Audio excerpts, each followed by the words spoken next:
They called her the forgotten sister, the discarded jewel, the shadow from which a queen was born. But what they never knew is that shadows can cast the longest lines, stretching across centuries to touch the crowns of kings and queens yet to be imagined. This is the story of Clara Vance, and how a life of tragedy became the most profound victory of all. Our story begins in the glittering, treacherous court of King Alistair III, a world spun from ambition and silk. The Vance family, hungry for influence, saw their daughters not as children to be loved, but as keys to unlock the doors of power. I was Clara, the elder sister, and my gentle nature made me the first key they chose to turn. I was pushed into the king's orbit, a soft-spoken offering to a monarch whose appetites were as vast as his kingdom. I did my duty. I smiled when I was told to smile. I yielded when I was told to yield, and I became the king's cherished secret. But a secret, no matter how cherished, is still a thing to be hidden away. My family celebrated their rising fortunes, while I learned the cold truth of my position. I was a stepping stone, not the destination. From this gilded cage, I gave the king 2 children, a bright-eyed daughter, Eleanor, and a strong-willed son, Thomas. They were my world, my sun and my moon, but to their father, they were inconvenient whispers of a past he was already eager to forget. He would never acknowledge them. I watched in silent agony as he publicly claimed another illegitimate son, lavishing him with titles and honors, while my own children, born of the same royal blood, were forced to live in the margins. The king's gaze had already moved on, captivated by the fiery, brilliant ambition of my younger sister, Beatrice. She was everything I was not, bold, clever, and unafraid to demand what I had only been taught to accept. And so, as Beatrice's star ascended, mine began to fade, leaving me in the twilight of a court that no longer had any use for me. The final tether to my former life was cut when my husband, a kind but unremarkable nobleman the king had arranged for me to marry, succumbed to a sudden fever. I was a widow, a former royal mistress, and a mother of 2 unacknowledged royal children. I was destitute. I pleaded with my family for help, but their eyes were fixed on the greater prize, Beatrice, who was now on the cusp of becoming queen. My sister, from her new and dizzying height, sent me only a pittance, enough to keep me from starving, but not enough to erase the sting of her disdain. I was a reminder of a past she wanted erased, a blemish on her perfect rise to power. I was alone, impoverished, and invisible. It is often in our moments of greatest despair that we find our truest strength. Stripped of wealth, status, and family, I was left with only myself, and it was then that I found love. Not the calculated affection of a king, or the strategic alliance of a courtly marriage, but real, unassuming love. His name was Samuel Finch, a simple soldier in the king's guard. He had no titles, no land, no fortune.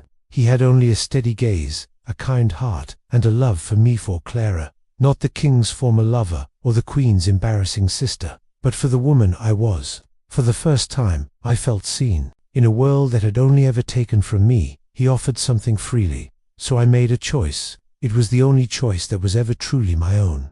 In secret, we married. We had nothing but each other, and it felt like I finally had everything.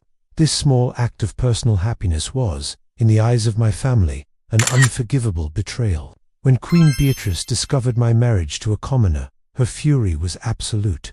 I had sullied the family name. I had shamed her, the queen of the realm. She did not hesitate.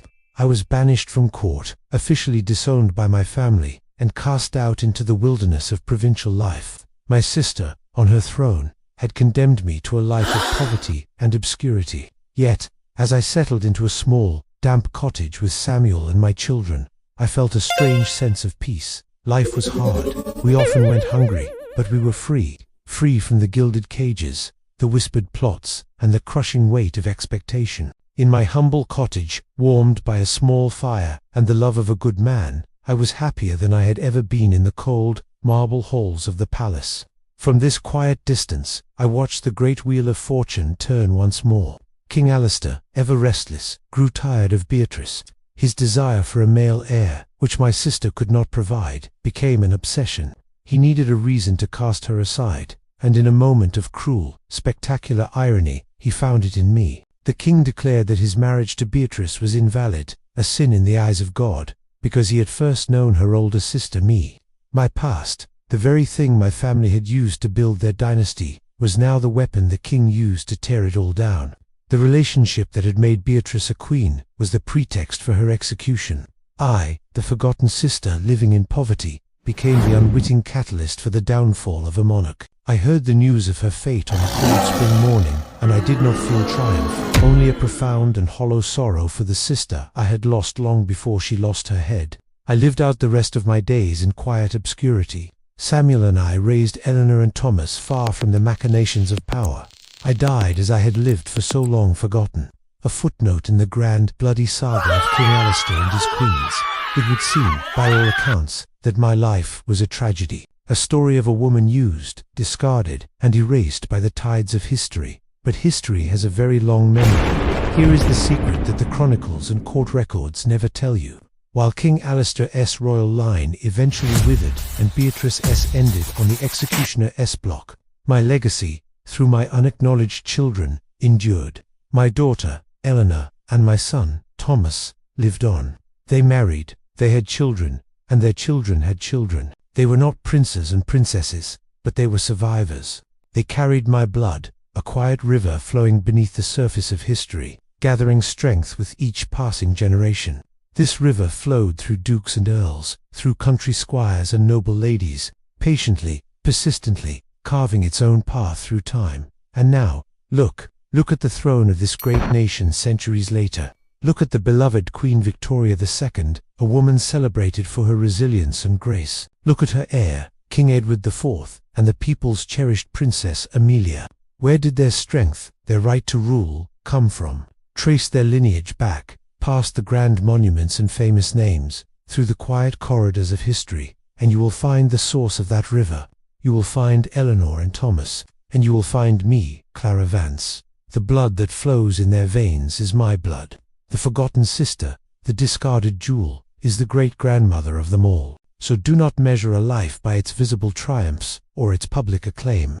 Do not believe that power and position are the ultimate prize. True victory is not always loud. Sometimes it is the quiet, enduring strength of a heart that chooses love over ambition. I was a pawn in their game, but I chose to leave the board. And in doing so, my legacy outlasted the kings, the queens, and the castles. They fought for a crown in a single lifetime. I, by choosing a life of love and obscurity, inherited the future. I did not win the battle. I won history. Thank you so much for watching. If you were captivated by Clara's story, let me know in the comments below. And don't forget to like and subscribe for more hidden histories. See you next time.